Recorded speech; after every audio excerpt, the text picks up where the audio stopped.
Minha música, se atrapalhar, tu fala. Não, tudo tranquilo, boa noite. Estamos ao vivo aqui em mais um bate-papo espírita no nosso canal no YouTube. O pessoal já estava aguardando aqui. Boa noite, logo inicial para Janine, de Souza Amaral. Obrigado, Janine. A irmã Jaqueline, ok. Edilma também, Edilma Alves estava aqui já no aguardo. Minha amiga Fábia. Obrigado, Fábia. Minha mãe Isolina. Opa. Seu Barreto, da UNEC. Valeu, seu Barreto. Tranquilo. E é isso, Cláudio, boa noite. Estamos aqui para mais um bate-papo espírita nessa sexta-feira, hoje, dia 12 de novembro de 2021. Boa noite, Emerson. Boa noite, colegas que nos assistem. Obrigado pela audiência, pela consideração, por estar conosco aqui, dividindo esse espaço, esse momento das sextas-feiras, que é tão legal, tão aprazível, tão gostoso. Pois é, meu amigo. Hoje com um tema palpitante, né, que é sobre a questão do livre-arbítrio. A gente vai falar sobre fatalismo e livre-arbítrio. Certeza. Então, um tema muito... Um abraço aí a Dr. Vicente, a Giane, Vanice, Barreto, meu amigo querido, Dona Dilma, Gianine, Fábia, Jaqueline, enfim, todos. Obrigado pela audiência, pela consideração. É isso. Bom, então a gente começa mais um bate-papo espírita aqui. Cláudio sempre faz aquela apresentação, dizendo que aqui é algo, né, assim, bem descontraído, sem aquelas amarras. Né, Cláudio? É isso mesmo, meu irmão. A intenção do nosso programa, desde que nós conversamos inicialmente sobre o formato dele, né, era que seria um bate-papo, algo muito informal, sem aquelas formalidades, sem as necessidades de que houvesse um professor ensinando nada a ninguém. Ninguém é professor de ninguém aqui. Nós estamos abertos a trocar ideias, por isso está aí o chat aberto, né? Façam perguntas, façam intervenções. Se a gente não souber explicar, fazer o quê? Somos mortais e cheios de defeitos também na escala evolutiva. Estamos à disposição para dentro do nosso conhecimento, né, que não é essas coisas lá, mas a gente está aqui junto com vocês para o que deve é, viu? Então, o bate-papo é isso, é um momento de descontração na sexta-feira à noite. Valdemir Mendes aí com a gente, grande abraço, um beijo bem grande no seu coração gigante, a todos da família Mendes.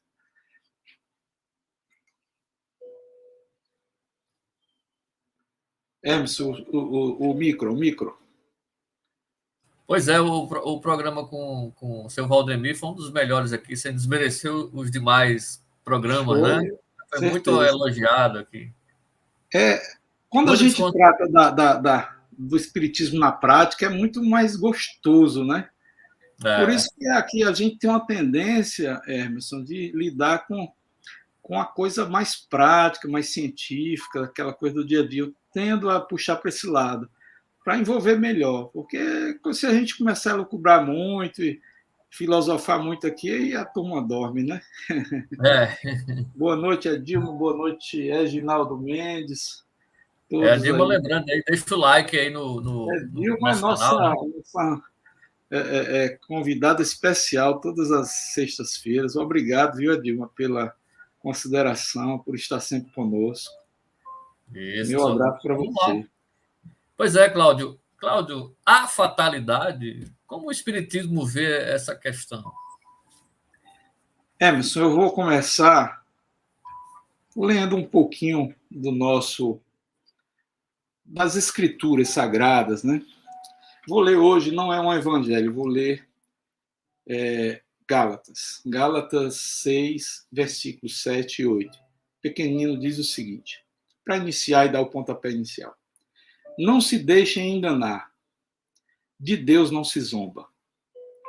Pois o que o homem semear, isso também colherá. Quem semeia para a sua carne, da carne colherá destruição. Mas quem semeia para o Espírito, do Espírito colherá a vida eterna. Com esse pontapé inicial, vamos tentar responder ao questionamento se há fatalidade, como o Espiritismo vê essa questão. O Livro dos Espíritos trata dessa questão a partir da questão 852 do Livro dos Espíritos. Eu peço até que você, Hermes, se dispuser desse livro, certamente está aí pertinho, fique com ele por perto, que a gente pode precisar ler alguma passagem, certamente vamos fazer isso. Peço também aos colegas que, se tiverem esse livro, aqueles que gostam do Espiritismo, né, e sentem afinidade pela doutrina, é importante ter, pelo menos, a obra básica, os 5 livros iniciais de Kardec. Esses livros, além de serem baratos em papel, né, para quem gosta de pegar no livro, como eu, eles têm gratuitamente em PDF na internet. Então não há desculpa para não ler, não consultar, né? Não precisa ler de capa a capa, não. Dá uma consultada, existem uns capítulos, dá uma consultada lá. Muito bem. A questão da fatalidade. A questão 851 do Livro dos Espíritos começa perguntando o seguinte: haverá fatalidade nos acontecimentos da vida, de acordo com o sentido atribuído a este vocábulo? Em outras palavras, todos os acontecimentos são predeterminados?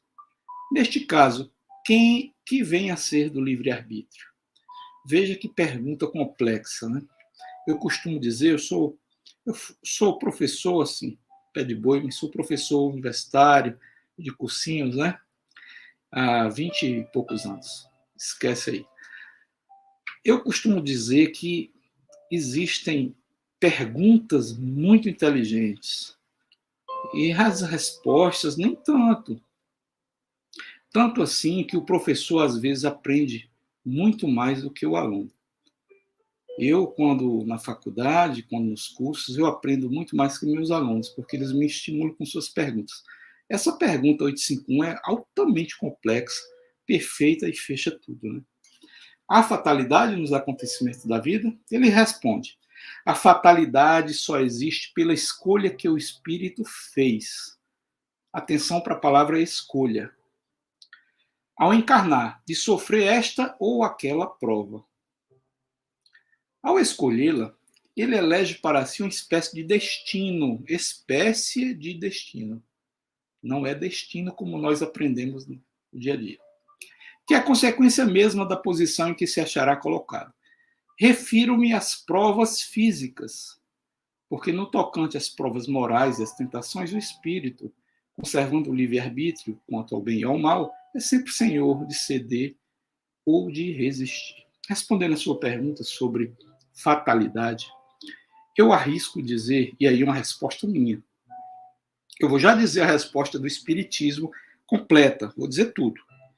Mas a minha resposta é que fatalidade, no jeito que a gente concebe no dia a dia, só há evolução. Só tem uma coisa que é fatalidade. É que nós só evoluímos. Nós não retrogredimos. Nós saímos do primitivismo ao espírito puro. Isso é inevitável. Isso é inevitável. Isso é fatalidade. Isso é a única coisa fatal, é a única coisa que não se muda, é a única coisa que não retrocede. Isso é uma reflexão minha, depois do que eu li, depois do que eu estudei. A doutrina, o Livro dos Espíritos, não fala que só evolução é fatalidade, não. Nós vamos ver agora o que a doutrina diz. Mas a minha resposta é a única coisa fatalidade no sentido de que é inexequível,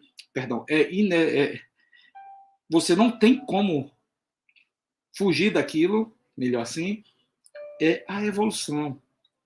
A gente é criado primitivo, ignorante, simples, e vai chegar à condição de espírito puro.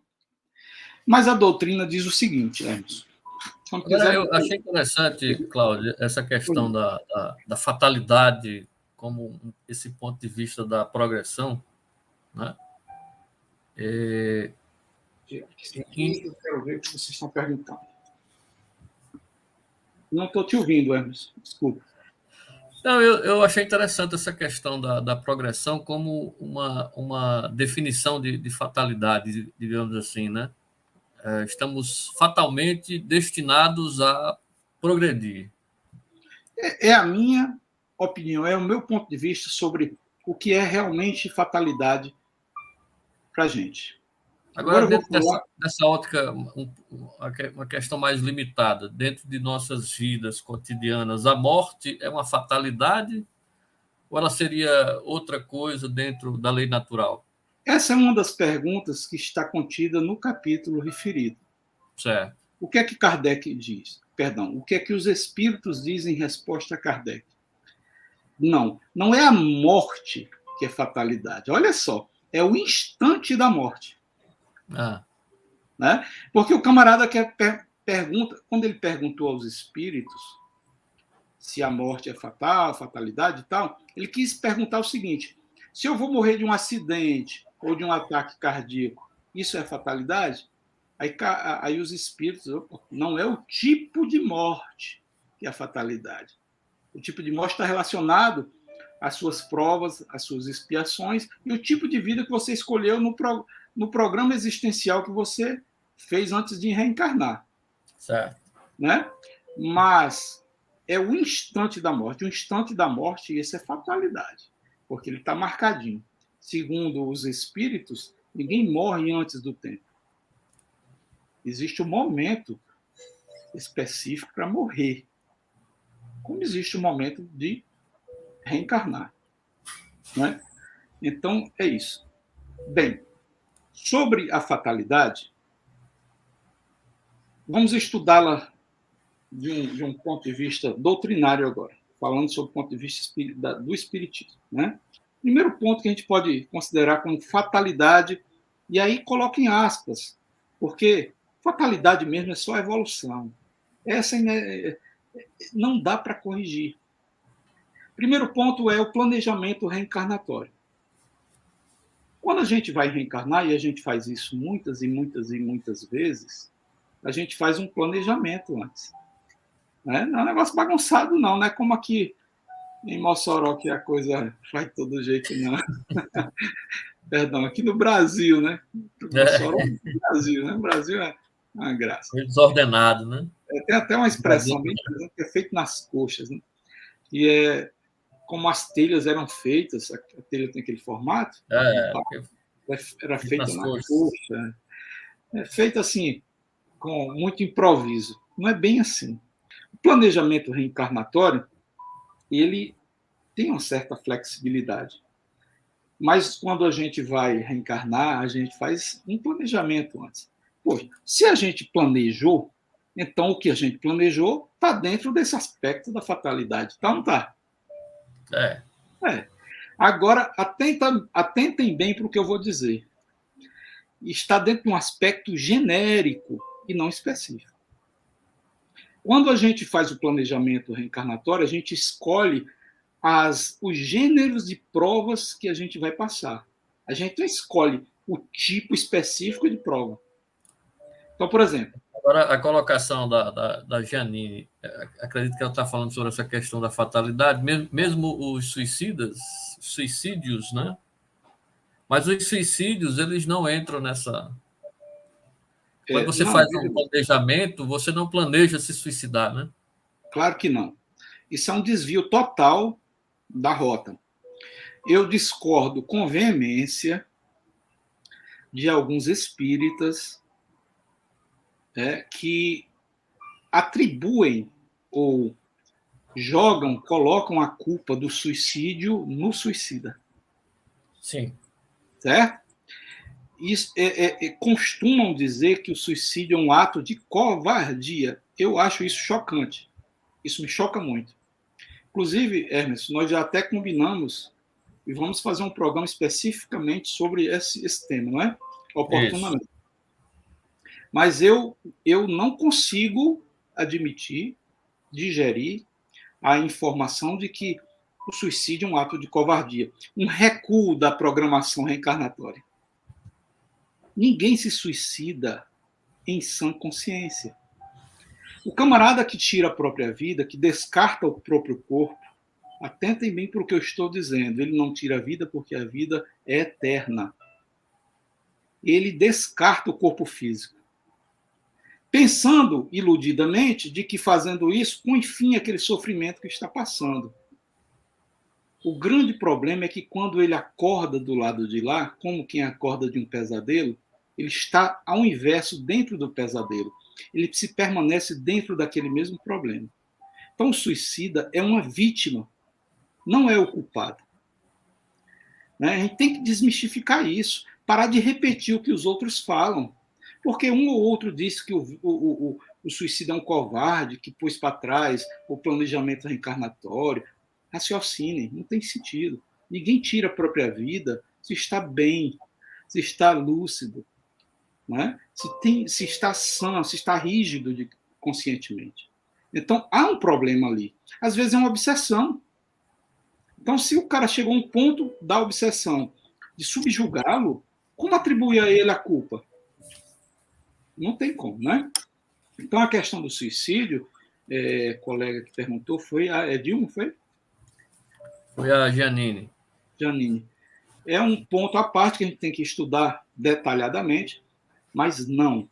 O suicídio não é fatalismo, ninguém escolhe suicidar-se, ser um suicida. Há pessoas que suicidam-se em todas as encarnações. São pessoas com débitos kármicos profundos. E ela reencarna, e quando chega em determinada idade, extingue o próprio corpo. Olha a expressão que eu uso. Extingue o próprio corpo. Aí reencarna, anos e anos e anos depois de uma longa experiência no extrafísico, no plano espiritual, aprendendo, reprogramando, com os mentores, reprogramando toda a vida, volta, quando chega naquele determinado ponto, suicida de novo. Eu conheço alguns casos, da literatura, em que pessoas assim nascem com deformidades tão graves no corpo, pessoas recidivamente suicidas, que só conseguem mover os olhos. Aí se pergunta, que coisa, que absurdo, como Deus pôde fazer isso com essa criatura? E não percebem que é um ato de misericórdia de Deus. Como alguém que mexe só os olhos pode suicidar-se? Não é? Então, foi tipo um break. Peraí, isso tem que parar. Você não consegue por conta própria, você se reprograma, volta e faz de novo, volta e faz de novo. Deixa eu dar um break aqui para ver se a coisa muda um pouquinho. Então, nós vemos pessoas, eu conheço pessoalmente uma ou duas, e na literatura dezenas, de pessoas que reincididamente suicidam o próprio corpo, descartam o próprio corpo, pensando que põe fim ao sofrimento. E quando voltam, fazem a mesma coisa, geralmente naquele mesmo período de tempo.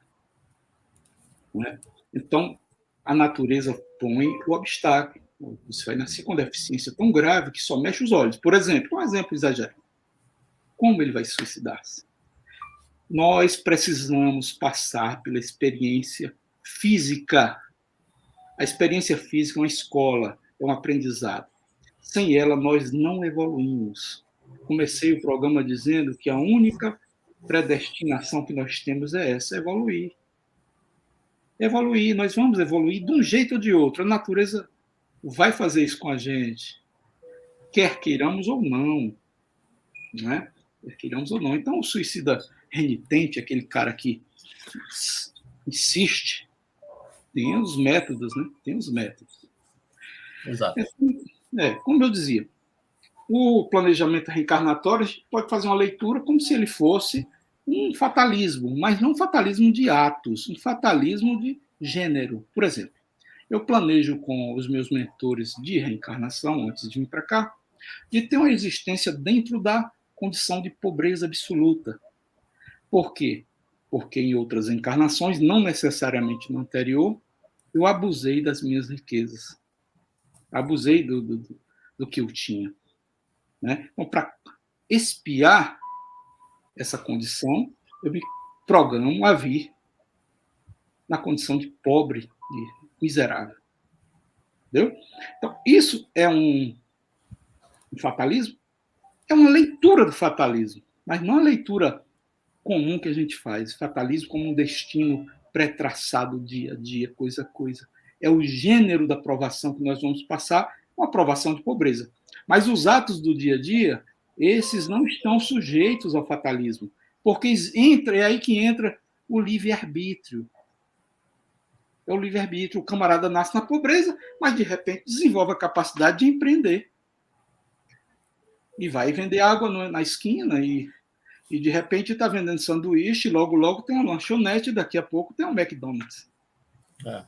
Então ele, pelo livre-arbítrio, sai daquela condição. É isso que a espiritualidade quer. Quer que nós evoluamos na carne. A carne é a oficina, é a escola. A gente estuda lá e exerce aqui. Estuda lá e põe em prática aqui. Então, esse planejamento reencarnatório, ele, primeiro, não é absoluto, ele é relativo, pode ser relativizado pelo livre-arbítrio, a gente sai dele, né, sai dele, e ele não é necessariamente um fatalismo. Ele tem pontos genéricos e vem predeterminados, mas não os atos. Né? Não os atos. O outro ponto, eu anotei aqui, a questão 852, você pode ler? 852, por favor. Você não precisa ler toda, porque ela é comprida. Você lê até ali o final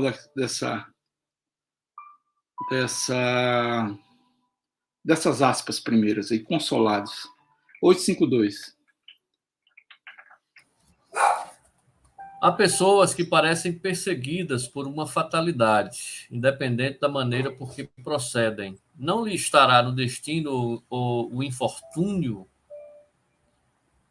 São, talvez, provas que lhes caiba sofrer e que elas escolheram. Porém, ainda aqui lançais à conta do destino o que as mais das vezes é apenas consequência de vossas próprias faltas. Trata de ter pura consciência em meio dos males que te afligem, e já bastante consolado te sentirás. Algo mais? É isso mesmo. Tá, então, veja, quando a gente fala de fatalismo, e eu já disse que, segundo a doutrina, essa interpretação, o gênero das provas que nós vamos passar. O segundo ponto é o instante e não o tipo de nascimento e de morte. Pode se enquadrar dentro desse conceito de fatalismo. Tá? Então, não é o tipo de morte. Morrerá assassinado, morrerá... Não. É o instante. Esse instante, ele é acertado. A gente viu isso aqui desde o primeiro programa. Nós somos baterias energéticas, nascemos com a carga de energia e essa carga esgota. Essa carga esgota um dia. Quando ela esgotar, é fatal. É o instante, não o tipo. E o tipo de morte, o que determina? O tipo de morte pode ser determinado por várias coisas. Primeiro, lá na programação reencarnatória, a gente escolhe os tipos de provas que vai se submeter. Então, dentro desse conjunto de tipos de provas, pode ser que a gente se exponha mais a um tipo de morte. Por exemplo, eu fui criminoso por muito tempo e vou nascer dentro de um ambiente criminoso para tentar relutar isso e sair desse ambiente. Essa é a aprendizagem. Mas eu estando dentro de um ambiente criminoso, existe a possibilidade de morrer assassinado. Tá? Então, não necessariamente morre assassinado. O dia, o momento da morte é determinado, mas a forma não. O camarada pode morrer de Covid, pode morrer de um acidente, pode ter antecipado essa carga. E aí vai restar um pouquinho que ele vai ter que rever depois, né? A questão 853 diz: fatal, no verdadeiro sentido do termo, só o instante da morte. Chegado esse momento, de uma forma ou de outra, não podeis livrar dele. Então não tem jeito. Chegou o momento, já era, né? Ok. Outra questão, Emerson, ainda tratando de fatalismo. Certo. Ainda tratando de fatalismo, é a lei, que a gente já viu aqui, tem um programa só sobre isso, quem tiver curiosidade, dá uma olhada aí, nos nossos programas antigos. A lei de causa e efeito. A gente começou ouvindo aí uma carta aos Gálatas que diz: quem semeia para a sua carne, da carne colherá a destruição. Pois o que o homem semear, isso também colherá. Né? É a necessária colheita. A semeadura é livre. Não é assim? Um minuto. Baguncei aqui o negócio.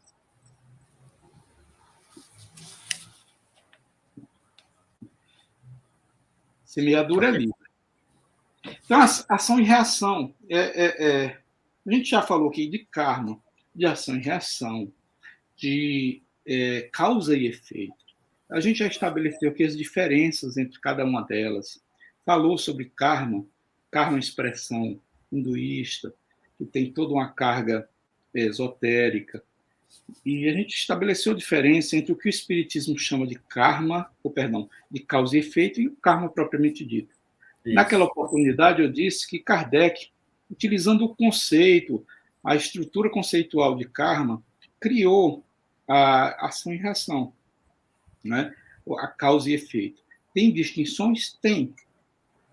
Tem pequenas distinções. Então, como cada ciência tem os seus próprios termos, cada ciência tem os seus próprios conceitos. Então, como o Espiritismo se propõe a ser uma ciência, ele não pode subtrair o conceito de outra ciência.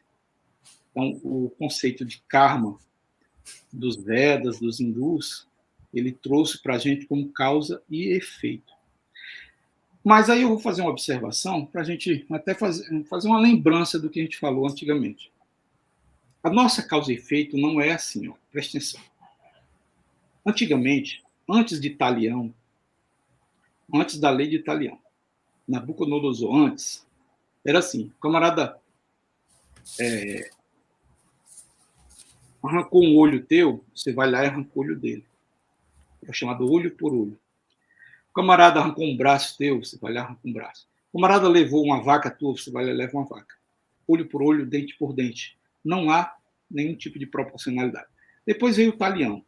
E foi evoluindo, e Jesus, que foi quem trouxe a grande revolução no conceito de justiça, para amar o próximo e perdoar sempre, 70 vezes 7, e 70 vezes 7 era uma expressão usada pelo judaísmo da época, e quer dizer apenas, e tão somente, infinitas vezes. Ninguém vai multiplicar 70 vezes 7, ou botar 70 ao quadrado vezes 7. Não existe isso, não é uma matemática. Era uma expressão, como quem diz assim, um bocado de vez. Lá no Ceará a gente diz assim, ei, perdoe um bocado de vez. Um bocadão. Era uma expressão local que queria dizer infinitamente, sempre, não tem isso não. Então, 70 vezes 7, 70 vezes 7. Era o que Jesus pregava. Então, veja bem, a causa e efeito do Espiritismo, quando você planta, quando você comete um fato, um pensamento, ou até no pensamento mesmo, uma ação, você vai ter que recuperar aquilo. E essa recuperação, ela não se dá idêntica. Você matou e depois vai ser morto. Não é assim que funciona. Né? Você vai passar por uma prova que te faça aprender que aquela atitude de matar não é um comportamento adequado. Então, e outra coisa, existe ainda a chamada misericórdia, em que Deus, se você pratica o bem, ele vai batendo na tua dívida a força do como você vai ter que pagar isso. É bem diferente a ideia de karma e a ideia de ação e reação do espiritismo. Mas veja, A causa e efeito é uma fatalidade. Se você plantou, você vai colher. Eu comecei dizendo assim. Mas não é fatalidade no sentido de que se plantou batata, vai colher batata, não. Tá? Você colhe, mas colhe, às vezes até diluidamente, dentro de várias encarnações, mas vai colher. Né? Então, a ideia de identidade é uma ideia típica de antes de Italião, olho por olho. No Espiritismo, a causa e efeito não é olho por olho. A causa e efeito é cometer uma traição, por exemplo, um assassínio, vai pagar. Não necessariamente na próxima, mas quem sabe nas próximas 10. Isso diluidamente. Esse diluir é a misericórdia de Deus. Deus não dá a pancada de uma vez. Ele dá as forças de acordo com o que o espírito pode suportar. A causa e efeito faz parte desse conjunto que a gente pode chamar de fatalidade. Capítulo 7 do Céu e Inferno. Vou ler um trechinho. Sendo infinita a justiça de Deus, o bem e o mal são rigorosamente considerados. Não havendo uma só ação, um só pensamento mal que não tenha consequências fatais. Então, tudo que nós geramos em termos de pensamento ou de ação gera uma consequência. Não tem jeito. Como não há uma única ação meritória, aí vem a misericórdia, um só bom impulso da alma que se perca, mesmo para os mais perversos, visto que tais ações constituem o começo do progresso. Tudo é levado em consideração. Toda falta cometida, todo mal realizado é uma dívida contraída que deverá ser paga. É aí que entra a expiação. Expiar é pagar. Até um mundo de expiação e de provas, quando você lê expiação, expiar é pagar. Você vem para cá, expiar. Pagar o quê? Pagar alguma dívida anterior. Você andou fazendo alguma coisa errada. Né? Prova é uma coisa. Expiar é pagamento. É abater dívida. Todos nós temos. Se não for em uma única existência, celular na seguinte ou seguintes. Como eu disse, esse pagamento não é imediato. Ele não é um oficial de justiça cruel que chega com a ordem de despejo, sai agora. Ele te dá um prazo, ele vai te abatendo, ele vai te facilitando a vida. Se não o for, em uma existência, ele é na seguinte ou seguinte. Porque todas as existências são solidárias entre si, ou seja, são interligadas. Nossas existências são oportunidades, é como cada dia que nós vamos à escola. Mas elas são interligadas. O conjunto dessas existências significa o ano letivo. Né?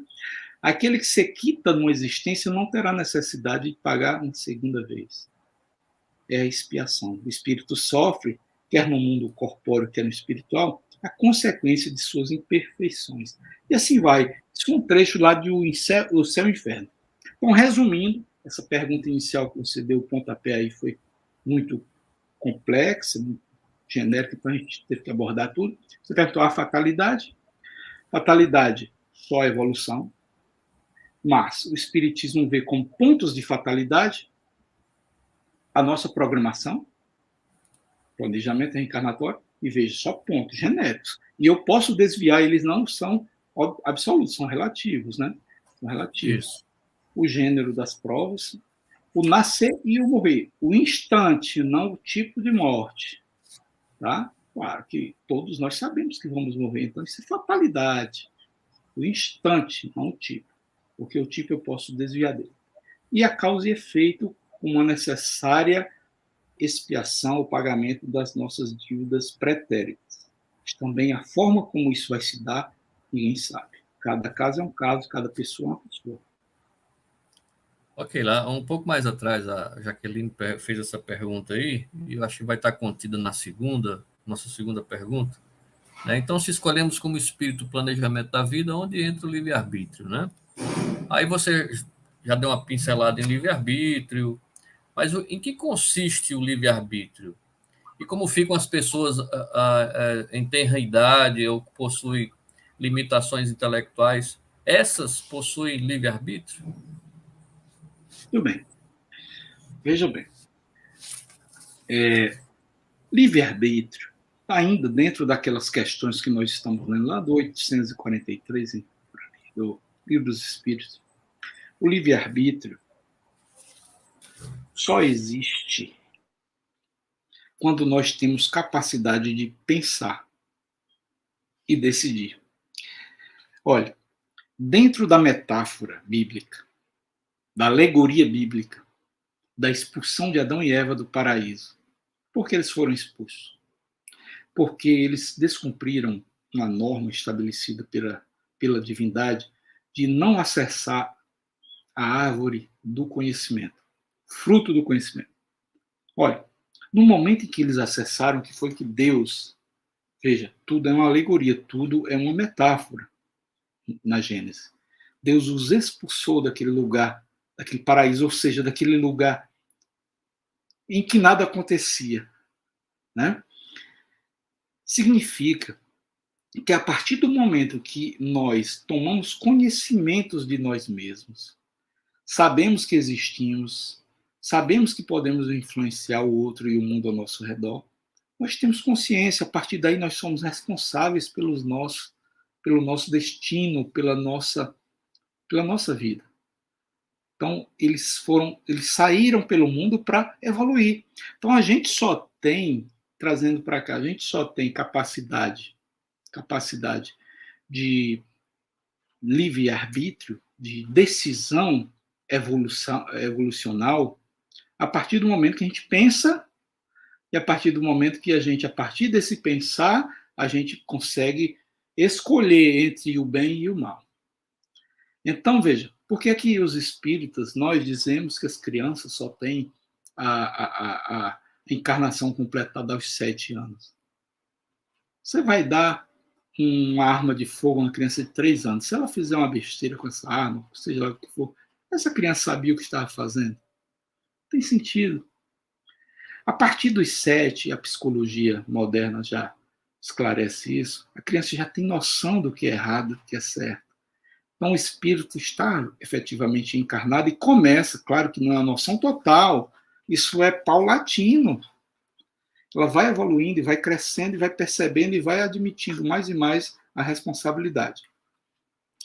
Então, assim somos nós como espíritos. Nós podemos fazer uma analogia com as crianças. Nós, como espíritos, somos assim, a gente nasce ignorante e simples. A gente não sabe muito bem o que está fazendo. E, nesse momento, nós não temos livre-arbítrio. O nosso livre-arbítrio ele vai aumentando à medida que nossa capacidade de entendimento existe, de pensar e decidir existe. Adão e Eva, no momento que eles comem da fruta do conhecimento, saber o que é certo e o que é errado, eles começam a poder decidir sobre si mesmos. Eles saem daquele paraíso, eles saem daquela zona de conforto e vão evoluir. Nós, a criança, tudo é muito simples, é só a gente observar a natureza. Então, senhores, a criança, o idiota, o camarada que tem problemas mentais, eles não dispõem de livre-arbítrio. Ah, mas quem decide por eles? Quem decide por eles são exatamente os mesmos que decidiam por nós quando nós éramos ignorantes e simples. Os nossos mentores evolucionais.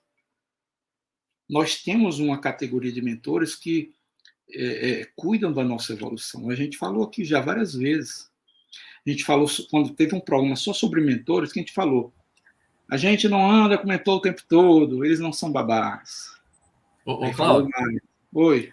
Agora, digamos assim, esse tolimento, ou essa inacessibilidade ao livre-arbítrio de forma momentânea, é possível que tenha sido, de certa forma, digamos, tentar reparar um abuso? É possível abusar do livre-arbítrio? Sim. É possível, sim, claro. O livre-arbítrio, cara, Hermes e colegas, para mim, é o maior poder que já te deram. Olha, eu trabalho desde os 15 anos de idade. Aos 15 anos de idade, eu desmanchava sofá velho na calçada de meu pai. Foi o momento mais feliz da minha vida. Porque quando eu terminava no fim de semana, quando era no sábado, meu pai reconhecia aquilo, tá? Me chamava, me dava, vamos supor, hoje, R$ 20. Eu tinha o quê? Liberdade aos 15 anos. Pegava o ônibusinho lá em Fortaleza, ia para o centro, ia para o cinema, Cine São Luís, assistia um filme. Liberdade. O que eu podia fazer com esses R$ 20? Comprar uma pedra de crack, ou 2 ou 3. Então, o livre-arbítrio é uma arma poderosa. Ele é poder. A liberdade é poder. Quem pensa que, olha, quem pensa que riqueza é coisa boa, tem que botar o pé atrás. É coisa boa se ele tiver a cabeça no lugar e souber conduzir a sua vida. Senão ele pode fazer misérias com a riqueza. Imagina aí o poder de um homem rico. E aí eu estou falando de rico mesmo, né? O cara que tem 1 milhão, não, que 1 milhão não compra nenhuma casa. É o camarada bilionário, rico. O poder de um camarada desse fazendo besteira. Verdade. É a mesma coisa. O livre-arbítrio é um poder, né, que você, não utilizando corretamente, você pode usar para o mal. E vai se endividar, criar novas necessidades de expiação, e aí a roda começa a girar o tempo todo no mesmo lugar. A gente não retroage, mas a gente estaciona. Então ele pode ficar estacionado na reencarnação ali, 200, 300 anos, o grupo karma dele todo subindo e ele lá retardado. Não é questão complicada, né? Verdade. Bom, agora, há pessoas que sempre se dão mal ou sempre se dão bem, umas parecem predestinadas ao sofrimento e outras aos gozos. Não seria isso resultado da fatalidade, do destino dessas pessoas? Seria sorte? Vamos lá. Existe sorte? Vocês aí que estão me ouvindo, aí, ouvindo a gente, Não é? existe sorte? Eu nunca ganhei nada. Também nunca joguei, né? Eu digo, eu nunca ganhei nada. A pessoa, você joga muito? Não, nunca joguei. Fica difícil. Não, mas a ideia não é bem essa. A sorte, a turma diz, poxa, você é um camarada de sorte, né? Eu digo, rapaz, bem, se você analisar como sorte, desde os 15 anos trabalhar, e manchando sofá, como feirante e messejana, vendendo roupa velha, no meio de rua, correndo do rapa, aquele rapa da Fortaleza. Enfim, pegando o ônibus lotado 5 da manhã, com 200 camisas dentro do ônibus para ir vender numa feira. Enfim, estudar, madrugada dentro, trabalhar, enfim. Você considerar todo esse conjunto como sorte, eu sou mesmo um camarada de muita sorte. E aí eu conheço vários. Assim, e eu conheço alguns que realmente tiveram sorte, ganharam, vamos dizer, R$ 1 milhão. Né? E R$ 1 milhão já foi muito dinheiro há 20 anos atrás. Hoje, tirando a inflação, dá uns 400 mil. Então, R$ 1 milhão. Aí o camarada compra uma casa. O cara era catador de latinhas, aí ganha 1 milhão na loto, sei lá. Aí compra um carro de 300, 400 mil. Comprou uma casa de 300, 400 mil. Um jet ski, não sei para que ele quer, mas comprou o jet ski. Aí fez um fim de semana com as gatas, né, no lago lá, no jet ski. Quando não foi no outro dia, ele tinha 50 mil na conta e tal. Quando foi em janeiro, chegou o IPVA do carro, 15 mil. Seguro 10. Aí o IPTU da casa, 10 mil. Aí ele olhou para os 50 mil, meu Deus, e agora?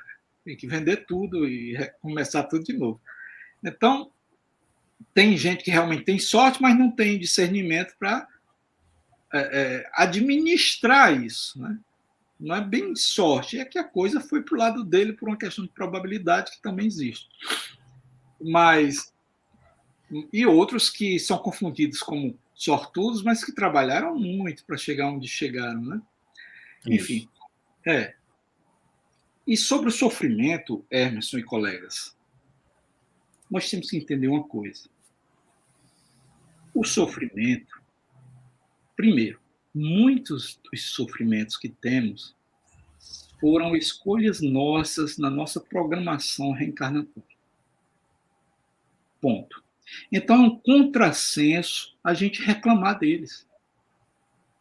O camarada que evolui menos, o que não evolui, que atola. Já viu uma caminhonete atolada num barreiro? É o cara que reclama. Tá sofrendo? Beleza. Se ele conseguir passar pelo sofrimento, sem reclamar, é um vitorioso. Claro que a gente tem uma tendência, a gente é humano.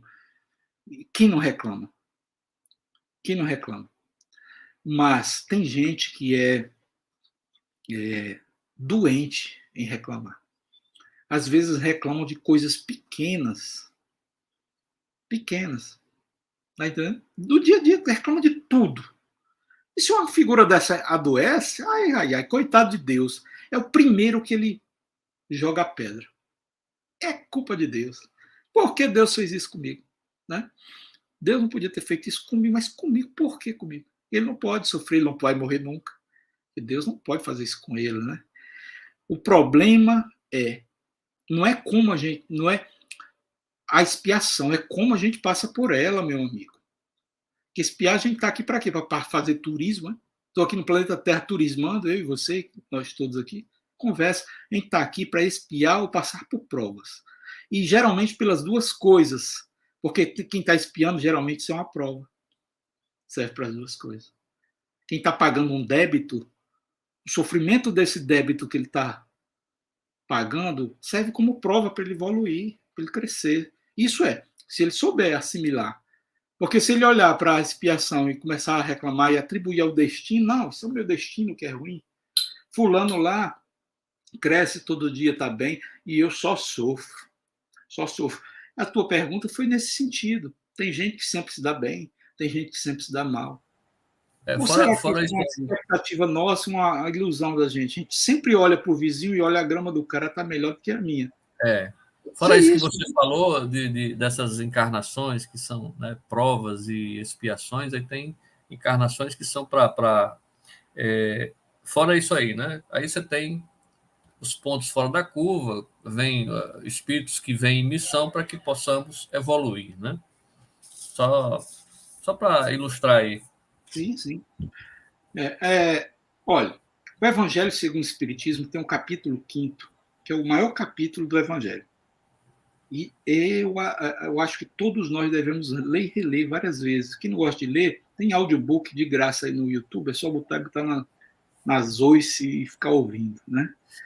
Ele tem uma passagem lá pelo capítulo 5º que diz assim: causas atuais das aflições. As aflições. Porque a gente está passando aflição. Tem dois motivos para as aflições. Não é destino, não é Deus que é mal com a gente, não é nada disso. Tem dois motivos, dois. Ou foi alguma besteira que a gente fez agora, ou foi alguma besteira que a gente fez antes. Mas foi besteira que nós fizemos. A gente não pode admitir um Deus bom e justo punindo, sentado no trono. Hoje eu vou punir o Hermes, porque ele não foi para a difusora, está cansado, não foi hoje. Hoje eu vou punir. Vou mandar um raio aqui, aí. Pode baixar, vou mandar um raio. Não tem sentido um Deus justo desse, camarada. Então, Deus estabelece as leis, ele não revoga as suas próprias leis, nem para beneficiar o seu próprio filho, que lá, nas vésperas da morte, diz: Pai, se for possível, livra-me desse cálice. Mas não era possível, é uma lei de Deus. Deus não revoga as suas leis para beneficiar nem o seu próprio filho, ou seja, aquele ser que mais evoluiu, que é um Cristo. E Cristo não é um sobrenome, Cristo é uma condição de um espírito evoluído. Isso. Então, diz lá o Evangelho: as vicissitudes da vida são de duas espécies. Ou, se quisermos, tem duas fontes bem diferentes que importa distinguir.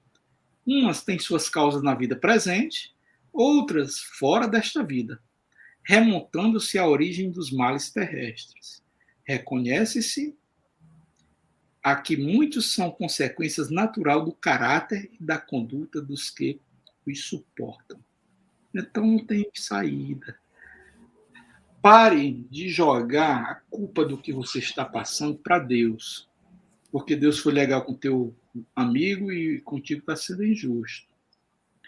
Pare de jogar a culpa para uma coisa ilusória que nós criamos para jogar para lá. É uma forma que a psicologia chama de transferência. Transferir. É aquele cara que tira uma nota ruim e chega em casa, pai, a nota foi péssima, culpa do professor. A gente transfere para o outro. A culpa é nossa sempre.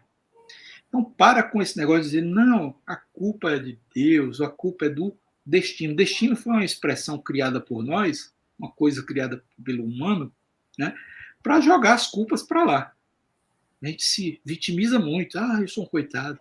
Ah, eu sofro muito. Ah, o meu vizinho não sofre. Ah, o meu colega de trabalho vive tão bem. O camarada tem suas lutas.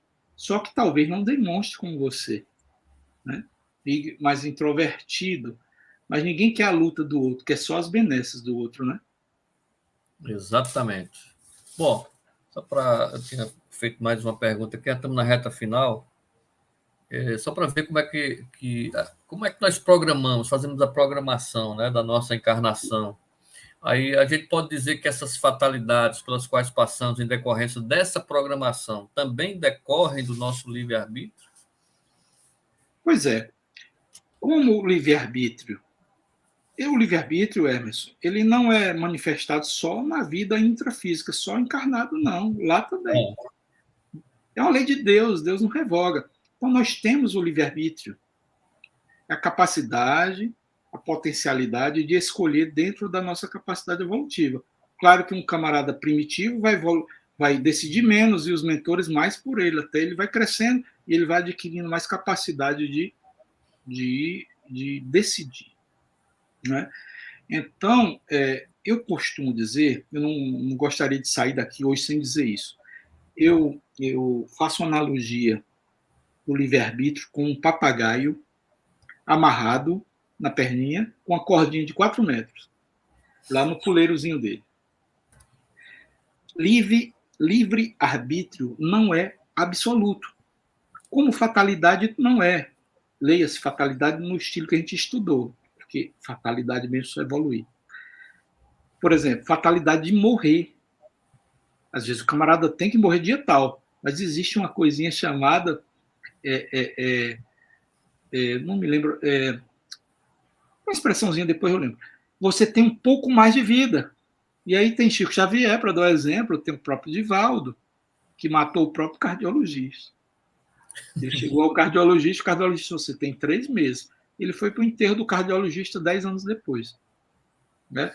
É uma moratória existencial, a expressão é essa. Uma moratória, ele tem um tempo a mais. Né? A divindade dá um pouco mais. Vamos deixar esse cara lá, que ele está se dando bem, está fazendo um bom trabalho. Mas um pouquinho, é um pouco a mais. É um pouco a mais. Né? Então, o livre-arbítrio é um papagaiozinho amarrado. Ele tem limites. Quando ele vai voar, pensa que vai embora e volta. Quais são os limites? Primeiro limite, as nossas inclinações. Se eu tenho inclinação para ser egoísta, eu não vou chegar aqui e ser altruísta, de repente. Eu estou limitado. Eu vou trabalhar aquilo para reduzir e cortar esse cordão. As nossas limitações e inclinações. Um dos motivos da gente vir para cá é acabar com isso. Segundo ponto, os nossos links kármicos. Eu falo muito aqui em grupo kármico. Nós estamos num grupo. Família é o grupo kármico mais legal que tem. Você, quando cai numa família, não cai de paraquedas lá, não. Você cai para resgatar alguma coisa. Então, tem limites dentro daquela realidade. Se eu sou filho, eu sou filho. Eu não sou pai. Então, há limites. A cordinha é curta do papagaio. Eu posso decidir algumas coisas, mas não todas. Né? Então, a ideia do papagaiozinho amarrado é muito legal. O grupo karma, as limitações, as nossas influências espirituais, que a gente não falou aqui, mas dava outro programa, né? Como as influências espirituais interferem no nosso livre-arbítrio, já que Kardec diz que, no mais das vezes, são eles que nos influenciam, são eles que agem por nós, os espíritos. Não é mesmo? Então, muitas vezes a gente está agindo, pensando que está altamente liberto, fazendo a coisa pelo livre-arbítrio, e é um obsessor ou um influenciador, né? É o pior. Está cheio deles aí na internet. É isso. Bom, 20 horas. Que bate-papo legal aqui com Cláudio Mendes, essa temática do livre-arbítrio e fatalidade. Cláudio, algo mais? Tem livros aí para nos Eu trouxe mostrar? alguns, eu trouxe alguns livros, Ernest. Não tem necessariamente relação com o tema, Certo. mas eu não ia deixar de trazer os livros, que já faz parte do programa, né? O primeiro deles, são livros relacionados à ciência e espiritualidade. A física do cristianismo. Antigos mistérios da religião cristã revelados pela ciência moderna. Olha que maravilha. Frank Tripp. Bacana, hein? Bacana. É. O outro, esse camarada aqui, eu tenho todos os livros dele. Ele é um físico, né, indiano. Amit Goswami, Deus não está morto. Evidências científicas da existência divina. Olha só. Maravilha. Eu acho que esse livro tem em PDF na internet, esse. E para finalizar, eu sempre, geralmente, cito alguma coisa do Ramatiz, eu gosto muito dele, do espírito, especialmente do médium que psicografava por ele, que é um médium intuitivo, Hercílio Mais. A sobrevivência do espírito, Ramatiz por Hercílio Mais. Hercílio Mais era um psicógrafo, médium psicógrafo intuitivo, que Divaldo admira muito, admirava porque ele já saiu do plano físico, né? Porque ele psicografava na máquina de escrever. Interessante. A psicografia, por intuição, é uma intuição. Não é a física em que há uma acoplação do desencarnado na aura do médium. A intuição ele vai só. Né? Tem que ser muito experiente para conseguir distinguir o que é medianismo e animismo, ou seja, o que é meu e o que é do espírito. Isso. O Hercílio é especial nisso, ele é muito bom. Amigo, muito obrigado. Espero que o pessoal tenha gostado aí do nosso bate-papo espírita. Curtam a nossa página lá no YouTube. O pessoal está assistindo aí pelo YouTube. A gente está utilizando aqui o StreamYard para levar essas imagens aqui, o áudio, o vídeo. Agradecer a todos que participaram, né, do nosso bate-papo e até a próxima semana, se Deus permitir. E, inclusive, Cláudio foi convidado também e devemos levar esse tema. Esse tema é muito interessante.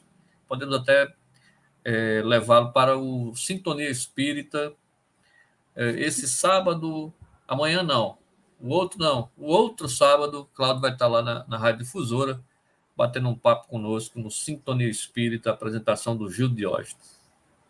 Beleza, estaremos lá com o maior prazer, uma honra grande. Meu abraço. Obrigado, aí, boa chegaram noite. Depois, Zé do Egito, Regivaldo, Isso. e mais aí, pessoal todo. Grande abraço, até a próxima. Valeu, obrigado. Valeu, gente. Valeu, boa noite.